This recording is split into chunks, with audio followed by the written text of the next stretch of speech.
మొన్న వచ్చినట్టు వరదలకి మరి అకాల వర్షాలకి ఏదైతే నష్టపోయారో రైతులు కూడా ఆదుకోవాలని చెప్పి సాక్షాత్తు మన వ్యవసాయ శాఖ మంత్రి అచ్చెన్నాయుడు గారు కూడా మన పశ్చిమ గోదావరి జిల్లా పర్యటించడం జరిగింది. అచ్చెన్నాయుడు గారితో పాటుగా ఈ ప్రకృతి విపత్తుల శాఖ కూడా హోంశాఖ ఏదైతే నిర్వహిస్తూ ఉన్నారో మంగళపూడి అమిత్ గారు కూడా మన పశ్చిమ గోదావరి జిల్లా రావడం జరిగింది. అంటే ఒక వర్షం వస్తే ఎక్కడో అమరావతిలో ప్యాలెస్లో పడుకోవాలా, గత ముఖ్యమంత్రి మాదిరిగా ప్యాలెస్గా నిద్ర పోరా. వరద వస్తుందంటే వరద కంటే ముందుగానే ఇవాళ మంత్రులు మేము పోలవరం పోతే నిర్వాసితులు చెప్తూ ఉన్నారు. గతంలో మాకు బుక్కులు మంచినీళ్ళు ఇచ్చినటువంటి పరిస్థితి 5 సంవత్సరాల్లో చూడలేదు.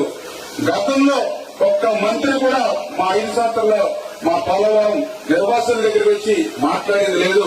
ఈవేళ 4 మంత్రులు వచ్చారు మా దగ్గరికి అని చెప్పి సాక్షాత్ నిర్వాసితులు సైతం సంతృప్తి వ్యక్తం చేశారని. అంటే ఈ ప్రభుత్వం ప్రజాప్రభుత్వం కాబట్టి ప్రజల దగ్గరికి వెళ్లి మేము పనిచేస్తాం, క్షేత్ర స్థాయిలో సమస్యలు తెలుసుకుంటాం.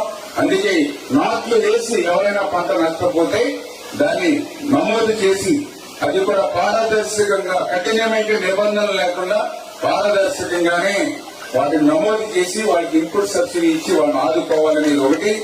రెండవది ఏదైతే విత్తనాలు ఆకుమడికి సంబంధించి వేసి ఆకుమడి మునిగిపోయి ఏదైతే నష్టపోయారో వాళ్ళకు కూడా 80% సబ్సిడీతో, అంటే దగ్గర 900 రూపాయలు పైబడి ఉండేటువంటి విత్తనం ప్యాకెట్ ని 200 రూపాయల 220 రూపాయలకి, అంటే కేవలం 20% మాత్రం మీరు చెల్లిస్తే 200 రూపాయలు చెల్లిస్తే మీకు 30 కేజీల ప్యాకెట్ మీకు అందించడం జరుగుతుంది. ఈజీగా చెప్తూ ఉన్నా, ఎంతమంది రైతులు నష్టపోతే ప్రతి ఒక్కరికి కూడా మీకు విత్తనాలు సరఫరా చేస్తాం. ఏదైనా ఎక్కడైనా ఇబ్బంది ఉంటే మాతో సంప్రదించండి.